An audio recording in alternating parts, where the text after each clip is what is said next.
उन्होंने केस दर्ज करा दिया हमारे ऊपर, और जब हमने कंप्लेन किया सेम डे में, आज तक केस नहीं हो रहा है। तो ये सब पावर का दुरुपयोग कर रहा है। हमने भी केस दिया है, अभी तक एसपी इस पे जवाब नहीं दे पा रहे हैं, ना बात कर रहे हैं, ना केस दर्ज कर रहे हैं, और जो जबकि उसमें जो धारा लगाया, अनाप शनाप धारा लगा दिया।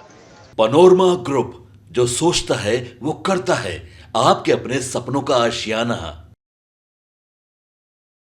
मुकेश सहनी को जब राष्ट्रीय जनता दल ने ऑफर दिया था 3 सीटों का, तो मुकेश सहनी ने उसे सहर्ष स्वीकार कर लिया था। उसके बाद मुकेश सहनी को 3 सीटें मिली और मुकेश सहनी तेजस्वी यादव के साथ लगातार चुनाव प्रचार में उनके सहकर्मी, सहयोगी या कहा जाए बड़े भाई के रोल में आ गए।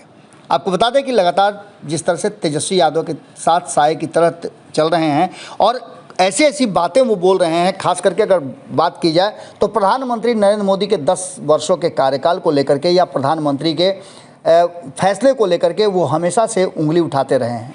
इतना ही नहीं, कई ऐसी बातें सामने नज़र आई जिसको लेकर के मुकेश सहनी समय समय पर एग्रेसिव भी हुए। इस बात को लेकर के आपको याद होगा कि हमने शुरू से ही कहा है कि मुकेश सहनी जिस तरह से मर्यादाओं को अपने साथ रखते हुए चुनावी प्रचार में ये भूल जा रहे हैं कि वो कहाँ जा रहे हैं, किस तरह की बातें कर रहे हैं, और कभी कभी तो ऐसी स्थिति भी हुई कि दोनों तरफ से एक दूसरे पर निजी हमले भी हुए। इन सारी बातों को लेकर के, मछली से लेकर के और संतरा तक की बातें, नारंगी तक की बातें, सब कुछ नज़र आई। और इन सारी बातों में कहीं ना कहीं इन्वॉल्वमेंट रहा मुकेश सहनी का। मुकेश सहनी ने यहाँ तक कि तेजस्वी यादव के अनुपस्थिति में भी बहुत सारी ऐसी बातें की, बहुत सारे ऐसे बयान दिए जिन बयानों से भारतीय जनता पार्टी को खासी नाराज़गी हुई। बात इतना ही नहीं हुई, उन्होंने गृह मंत्री अमित शाह से लेकर के प्रधानमंत्री नरेंद्र मोदी तक और बिहार के नेतृत्व पर ही सवाल खड़े किए।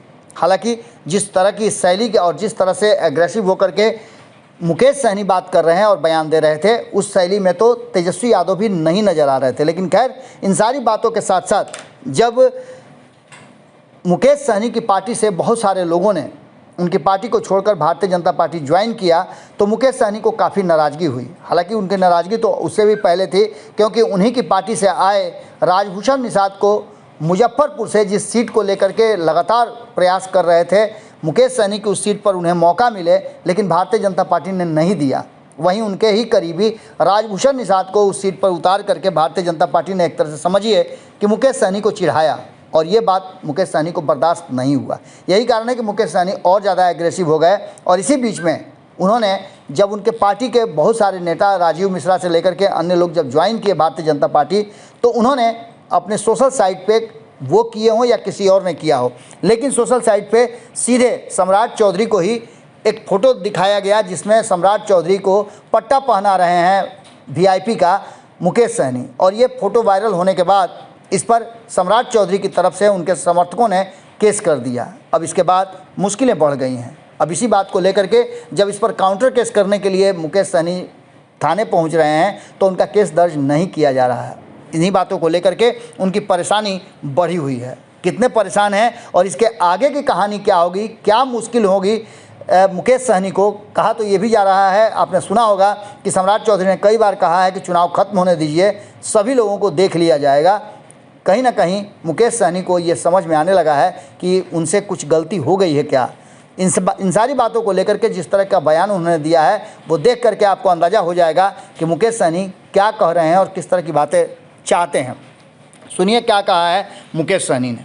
ज्वाइन किया और जिसके कारण हमने थोड़ा फिरकी लिया, उन्होंने केस दर्ज करा दिया हमारे ऊपर, और जब हमने कंप्लेन किया सेम डे में, आज तक केस नहीं हो रहा है। तो ये सब पावर का दुरुपयोग कर रहा है। इनके पास सरकार है, सिस्टम है, इसके कारण ये लोग पावर का दुरुपयोग कर रहा है। हमने भी केस दिया है, अभी तक एसपी इस पे जवाब नहीं दे पा रहे हैं, ना बात कर रहे हैं, ना केस दर्ज कर रहे हैं, और जो जबकि उसमें जो धारा लगाया, अनाप शनाप धारा लगा दिया। तो ये सारे चीज़ें जो गलत कर रहा है ईडी, CBI, ये सब का गलत उपयोग कर रहा है, उसको लेके धरना प्रदर्शन तो होना ही है।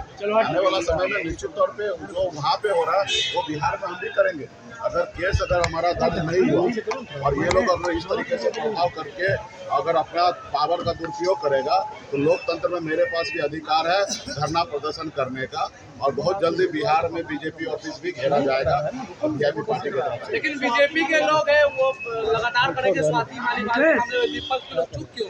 केस क्या जब पहले से आकर के लगा लोग सारा जो भी चीजें है अब वो हो रहा है, अब उसमें खुद जिनके तरफ से आप आरोप लगा रहे हैं, वो खुद ही बोला कि इसमें राजनीति नहीं होना, वो लोग का इंटरनल पार्टी का मामला है, वो इंटरनल वो लोग देखेंगे, इसमें कोई राजनीति करने की कोई बात ही नहीं। जो स्वाति मलिवाल ने खुद को कह दिया कि इसमें राजनीति नहीं करना, तो फिर इसमें क्या बात है?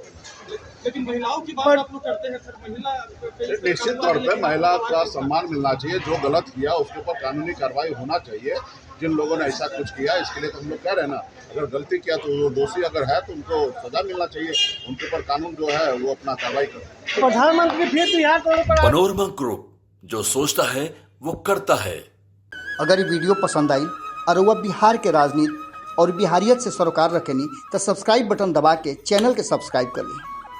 ओजे एगो घंटी बा, ओकरा बटन दबा देला से कुल सटीक और मारक खबर रुआ मुफ्त में मिल जाई। अगर रुआ पत्रकारिता के हमनी के नया प्रयोग में सहयोग कर चाहतानी तो ज्वाइन बटन दबा दी। पेटीएम नंबर नोट कर ली 9386816700। धन्यवाद।